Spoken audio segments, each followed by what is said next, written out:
Good afternoon, everybody.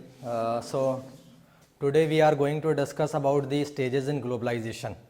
We were just covering the unit number 5 in our business environment course, and today we will discuss stages in globalization.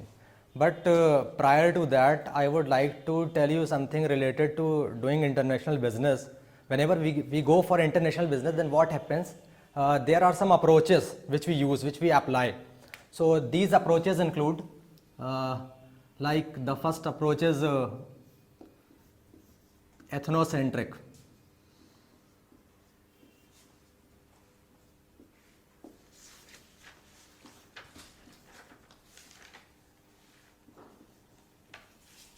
Likewise, another stages. Some people you may maybe from you maybe know. Polycentric approach. Okay.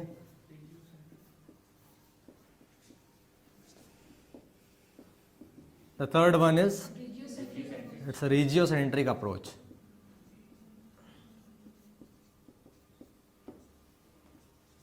And fourth is geocentric approach.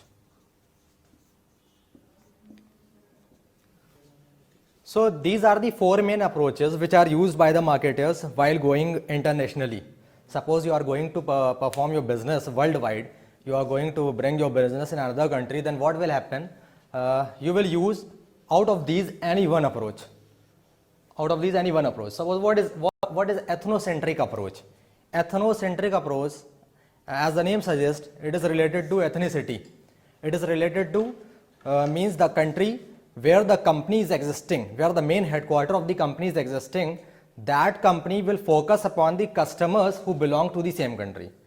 It will focus upon the suppliers of the same country. It will focus upon the customers of the same country. Means all the process, all the operations of the company will run within the country. They are not going to entertain other countries. They are just going to percept all and everything regarding that business by focusing upon at that domestic country only. So that is ethnocentric approach of business. That is ethnocentric approach. And what is polycentric approach? What is polycentric approach? Poly means many. Centric means focusing. So focusing on many. Focusing on many means suppose we have a business in India and this firm belongs to India and we are moving to another country, like we just want to bring our business to America, or we just want to bring our business to Germany. In Germany if we are going, so we are not going to cater to the customers according to the needs of the Indians. We will target the German customers according to their own needs, according to their own perceptions. So it will depend upon the country. Wherever we are going, we will prepare our marketing mix. Marketing mix means there are 4 P's in marketing mix: product, place, price, promotion. In ethnocentric approach, what happens? The marketing mix depends upon the customers of the country, on the people of the country, the domestic country.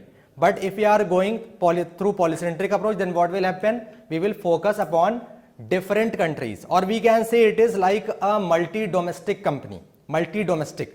Suppose if we are in India, we are going to target the customers of India. So we will prepare our marketing mix according to the customers of India. And if we are going to do our business in Germany, then we will prepare our marketing mix according to the customers of Germany. Okay. So that is polycentric approach. Means wherever we are going, we will prepare our marketing mix according to the customers of that specific country. And then comes regiocentric approach. In regiocentric approach, what happens? In regio means it is related to region. It is region. Okay. Then targeting some different regions. Suppose there is a region in African country. In any African country, you are going to have a base, or you just want to open an office or a branch of your company in Africa. Then by establishing your office in any African country, you are going to cover all nearby regional countries which are related to African region. Okay, we will target their customers and we will cater their customers by utilizing that our branch office in Africa. So that is known as regiocentric approach. And what is geocentric? Geo means geo is related to entire earth. Okay, that is related to entire earth. So we are focusing on entire earth. Our entire earth, that is considered as a single country. In geocentric, we consider the entire world as a single country, and on focusing on single country, for us, then the customers become all the people of the entire world. For our purpose, in geocentric approach, all the suppliers become all the suppliers of the different countries of the entire world. So we are considering the entire world as a single entity or a single country, and after that we are performing our all marketing activities according to that. So that is geocentric approach. So these are the 4 basic approaches which are being utilized in doing business internationally. So now we move to another topic that we have to cover, that is stages in globalization.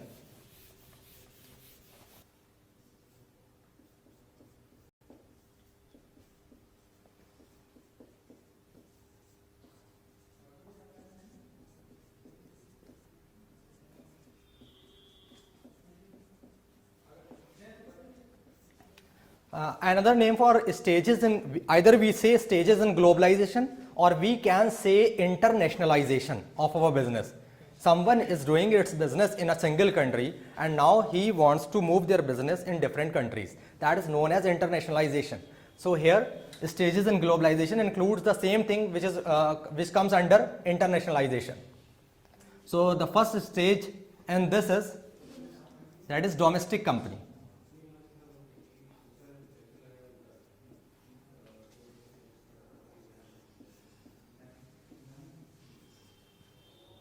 The second stage is international company.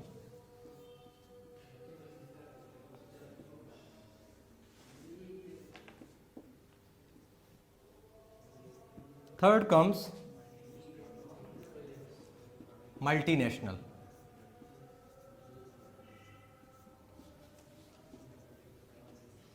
Fourth is, it's global.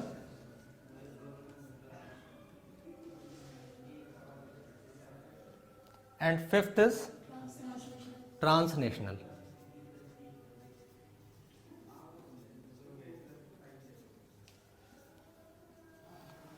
So these are the 5 stages in globalization. Are you getting? So these are the 5 stages. Suppose you have a business in India and you want to move your business, you want to develop or establish your business worldwide. So first stage that you will have to do, that you will have to follow, that is domestic company. First of all, you will have to establish a domestic company in your domestic country. So after that you can move to internationalization of your company. You can move to another country and further you can go for multinational company, and then you can work globally, and finally you can establish yourself as a transnational company. So what is domestic company? First of all, what is domestic company? Anybody? Which approach can be utilized here? Okay.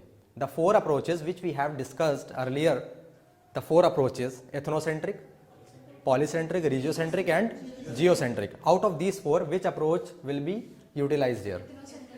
That is ethnocentric. Ethnocentric means focusing upon the same domestic country. From the customers, suppliers and all people who are related to business, that will be related to only domestic country only. Okay. So what about the domestic company? So we can simply say that domestic company has a boundary. It works within the country. It focuses upon all the people who are related to that country. Okay, they consider their people, either they are employees, they are suppliers, or they are customers. They just focus upon all those people. They don't consider the people from outside the country. So that is the domestic company. Can you suggest any name of any domestic company? Nestle. Can you suggest any example of domestic company? Reliance. Nestle. Reliance. A domestic company. It is a domestic. It can be said as a domestic company. Perhaps this confusion is due to because we have not discussed these companies. Because Reliance has moved from India to other countries also. So it will not. It is a domestic company. It is very obvious that any company which is multinational, it would be a domestic company also. It would be a domestic company. But can you name any local company which works within India only? That is domestic. Patanjali. Patanjali is a domestic company only. Okay, it is focusing upon Indian customers only right now. It has not gone for internationalization. So domestic company, it is working within the boundaries only, within the boundaries of India only. Okay. The second is international company. In domestic company, what happened? In domestic company, the marketer just prepare a marketing mix according to the customers of India. Okay, they take supply of raw material from Indian suppliers. They hire employees from India only. So they are totally focusing upon Indian people only. Okay, and in international company, so there is a marketing mix. There is a marketing mix which has been prepared for Indian customers, which has been prepared for domestic customers only. Marketing mix, are you getting? Yes. Marketing mix. So then international company, what happens? Suppose we are performing our business within the boundaries of India, and our target customer were around 10 lakh people, and we have catered the need of almost around 10 lakh people. Now we have almost provided our products to the entire target market within India. Now what can we do to just grow? We can move to other countries. We can cross the boundary of India. So international company is that company which was working earlier in the domestic location, but just to grow or just to expand, it moves to other countries. But the specific thing which is sticked with the international company is that it keeps its marketing mix same. If it is moving in another country also, but it is not changing its marketing mix. Its marketing mix is same as earlier, as it was in India. It is not going to change its marketing mix. Suppose Patanjali is here in India. It has its unique products, and now it wants to internationalize its company. So if it moves to other countries also, it will provide them, means the customers of other countries, the same products which it was selling within India. So moving from one country to another just for the sake of expansion of your business or growing the business with same products, with same marketing mix, that is international company.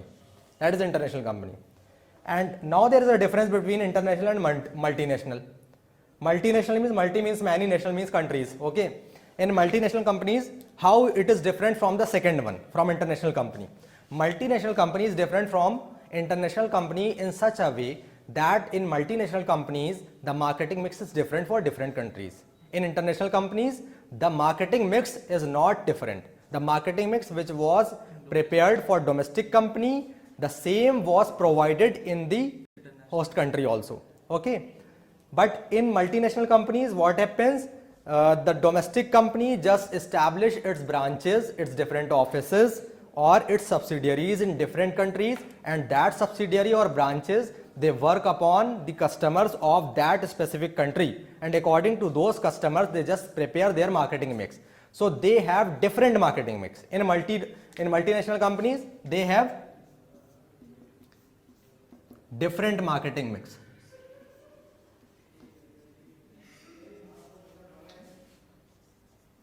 Here they have same marketing mix.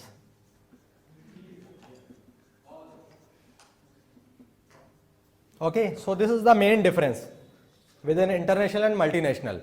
Both companies are working across the boundaries of the domestic country, but the difference lies in targeting the customer in the marketing mix.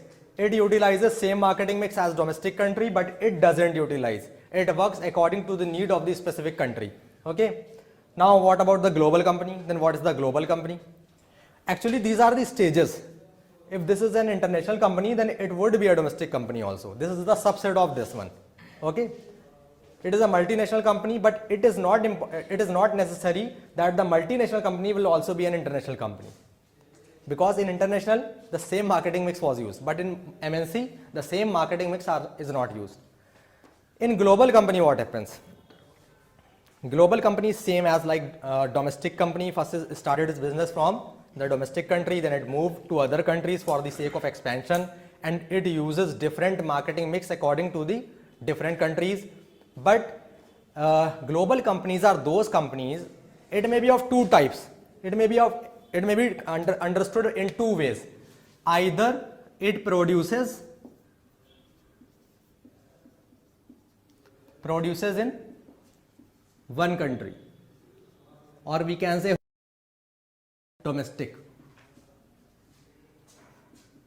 domestic country, and sells in different countries.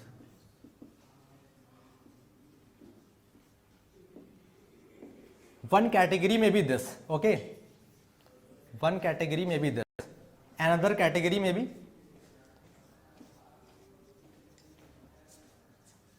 produces in different countries but sells in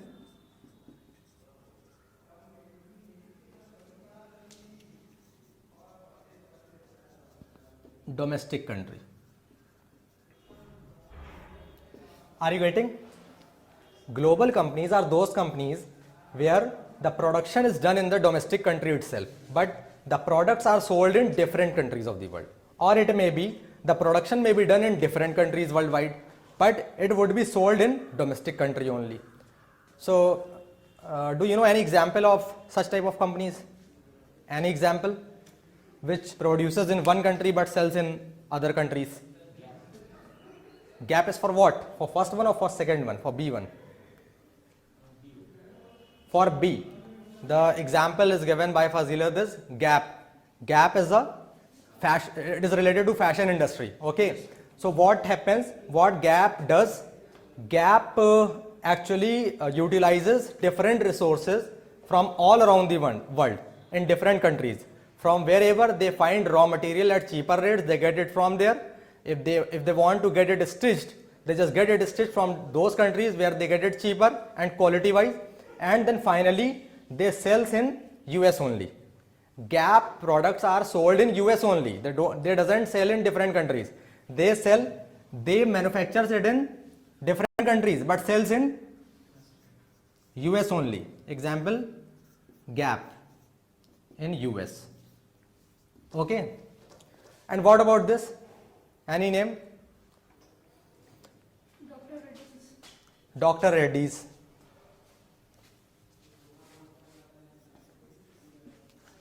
Dr. Reddy's products are manufactured where? In America? No, in India. In India. These are manufactured in India, but these are sold in all over the world. Patanjali products are being produced in India, but in future it may be sold in different countries. Okay. And there is another example like Harley Davidson, the bikes of Harley Davidson, which are manufactured in United States, but these are sold worldwide. In Lucknow also there is a showroom of Harley Davidson. So these are the different examples.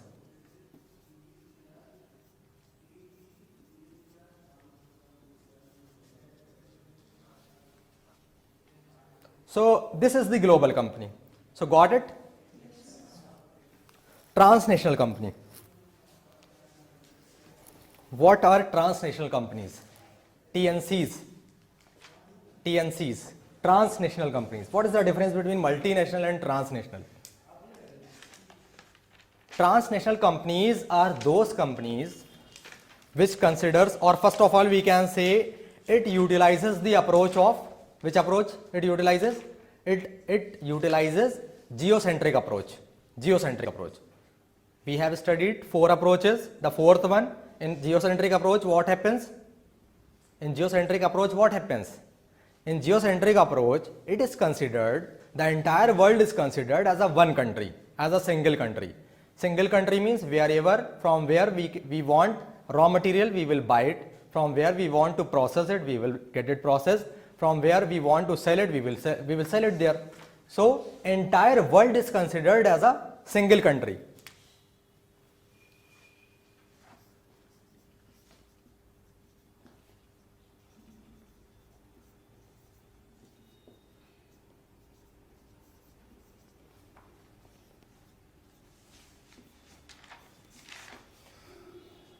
So in this way, what happens?